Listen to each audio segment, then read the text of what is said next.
नमस्कार दर्शक बंधु ओडिशा को नहीं बड़ खबर यही दिन मिल टंका तो कौन रही संपूर्ण अपडेट जाना ता पूर्व जदि आम चैनल को सब्सक्राइब करना एवं चैनल को सब्सक्राइब कर ऑल नोटिफिकेशन को ऑन कर दिंतु जहाद्वारा आगक यहीपर अपडेट और नोटिफिकेशन सर्वप्रथम पाइपर।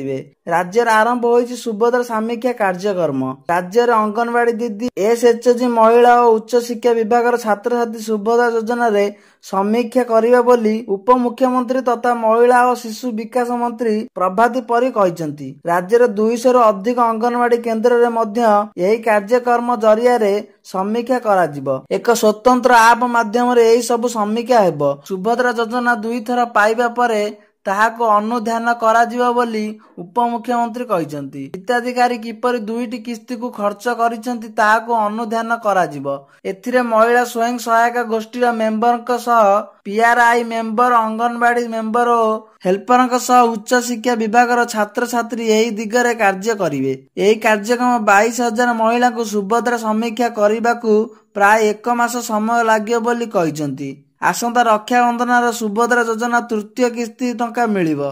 आसंता अगस्त 9 तारिख रे ओडिशा रे महिला पाइबे सुभद्रा तृतीय किस्ती। जो माने द्वितीय किस्ती पाई नाती आसंता 2 दिन मध्य संपुक्त हिताधिकारी तालिका को रिव्यू करा जिवो।